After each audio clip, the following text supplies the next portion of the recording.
ஆளும் கட்சியின் அதிருப்தி வாக்குகள் அறுவடை செய்யப்போவது யாருங்கிற கேள்வி இப்போ ஏன் எழுது? உண்மையில ஆளும் கட்சியின் மீதான அதிருப்தி வாக்குகளை யார் அறுவடை பண்ண போறாங்க அப்படின்னு நிறைய கேள்விகள் இருக்கு. சட்டமன்ற தேர்தலுக்கு 2026 தமிழக சட்டமன்ற தேர்தலுக்கு இன்னும் ஒரு 7 மாதங்கள் மட்டும்தான் இருக்கு. அதிமுக பாஜக கூட்டணியினுடைய தேர்தல் வியூகம் என்னங்கிற கேள்வி எழுந்திருக்கு. ஏன்னா தேர்தல் நேரத்தில் பார்த்துக்கலாம், கூட்டணி பற்றி முடிவு செய்யும் அப்படின்னு சொன்ன எடப்பாடி பழனிசாமி கிட்டத்தட்ட ஓராண்டு இருக்கிறதுக்கு முன்பாகவே பாஜக அதிமுக கூட்டணி அப்படிங்கிறது உறுதியானது. பல கேள்விகளை எழுப்பியது என்ன காரணம் அப்படிங்கிற மாதிரி. ஆனாலும் அவங்களுக்கு இடையான இணக்கம் அப்படிங்கிறது உருவாக ரொம்ப தாமதமாச்சுன்னு கூட சொல்லலாம். தொடக்கத்தில் நிறைய விமர்சனங்கள்லாம் இருந்தது. இப்போ ஓரளவுக்கு இணக்கம் இருந்தாலும் கூட இது போதுமா? மெகா கூட்டணின்னு சொன்னாரே, அந்த மெகா கூட்டணி எங்கே, எப்போ அமைக்க போகிறாரு, யார் வர போகிறாங்க அப்படிங்கிற கேள்வி இருக்குது. அப்போது அதிமுக பாஜக கூட்டணியினுடைய தேர்தல் வியூகம் என்னங்கிற கேள்வி ஒரு பக்கம். திமுக ஆட்சி மீதான அதிருப்தி வாக்குகள் இருக்கு இல்லையா, திமுக அரசுக்கு எதிரான வாக்குகள், அந்த வாக்குகளை அதிமுக கைப்பற்றும் அப்படின்னு எதிர்பார்க்கப்பட்ட சூழ்நிலையில், ஏன்னா இப்போ ஒவ்வொரு முறையும் திமுக ஆளுங்கட்சியாக இருக்குது அப்படின்னா திமுகவின் அதிருப்தி வாக்குகள் அதிமுகவுக்கு போகும். அதிமுக ஆளுங்கட்சியாக இருக்குது அப்படின்னா அதிமுகவின் அதிருப்தி வாக்குகள் திமுக பக்கம் போகும். இப்போ திமுக ஆளுங்கட்சியாக இருக்கக்கூடிய சூழ்நிலையில் அதனுடைய அதிருப்தி வாக்குகள் அதிமுக போகுமான்னு ஏன் கேள்வி எழுது அப்படின்னா, அது எல்லாருக்குமே தெரியும். திடீரென்று தமிழக வெற்றி கழகம் களத்துக்கு வந்திருக்காங்க, விஜய் களத்துக்கு வந்திருக்காரு. 2026 சட்டமன்ற தேர்தல் தான் இலக்கு அப்படிங்கிற முடிவோட தேர்தல் பிரச்சாரம் பண்ணிக்கிட்டு இருக்கிறது. அந்த கேள்வி எடுக்க மிக முக்கியமான காரணமாக இருக்குது. அதிமுகவுக்கு கூடுதல் பின்னணி ஏற்பட்டிருக்கிறதாக கூட தெரியுது. தமிழ்நாட்டில் சட்டமன்ற தேர்தலுக்கு இன்னும் ஒரு 7 மாதங்கள் இருக்கக்கூடிய நிலையில் இந்த தேர்தலில் திமுக கூட்டணியில் கூடுதலாக சில கட்சிகள் இணைந்திருக்கக்கூடிய நிலையில் அதிமுக, அதாவது திமுக கூட்டணியில் அவங்க இருக்கக்கூடிய கூட்டணி அப்படியே தக்க வச்சுட்டு இருக்காங்க. கூடுதலாக கட்சிகள் இணையும் அப்படின்னு முதலமைச்சர் மு.க.ஸ்டாலின் சொல்லிட்டு வராரு. அதற்கான பாசிபிளும் இருக்குது. தேமுதிக என்ன பண்ண போகிறாங்க அப்படிங்கிற ஒரு கேள்வி இருக்குது இல்லையா. பாமக 2 டீமாக இருக்குது. 2 டீமும் எந்த டீம் யார் கூட கூட்டணி போக போகிறாங்கன்ற கேள்வி இருக்குது. நிறைய கேள்விகள்லாம் இருக்குது. இப்போ இந்த நிலையில் அதிமுக பாஜக கூட்டணி மட்டுமே உறுதியாக இருக்கின்றது.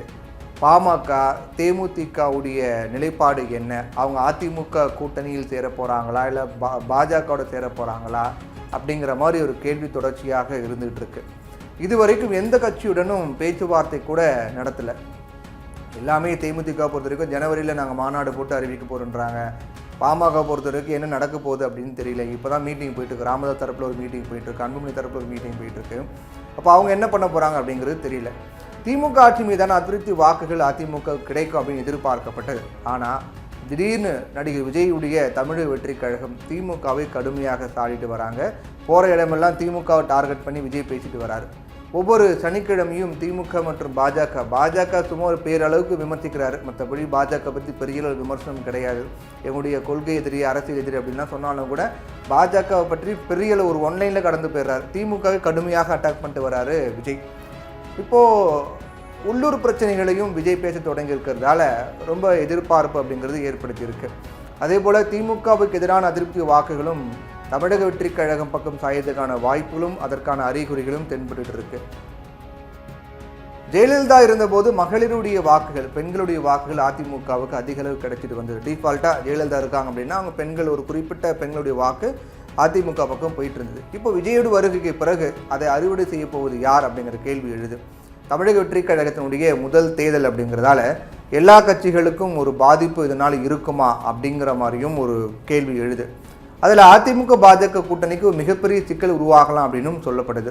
ஏன்னா திமுக மற்றும் பாஜக எதிர்ப்பின் மூலமாக ஜெயலலிதா தமிழ்நாட்டில் தனிப்பெரும்பான்மையோட வெற்றி பெற்று வந்தாங்க.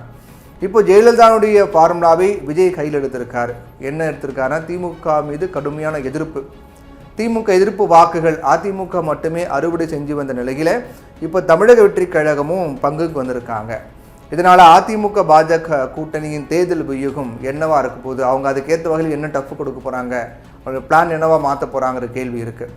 தாவேகாவோட அதிமுக தொடக்க நிலை பேச்சுவார்த்தை நடத்துவது அறிந்துதான் 1 வருஷத்துக்கு முன்பாகவே, அதாவது தேர்தல் நடக்கிறதுக்கு 1 வருஷத்துக்கு முன்பாகவே அதிமுகவோட பாஜக கூட்டணி அமைச்சாங்க.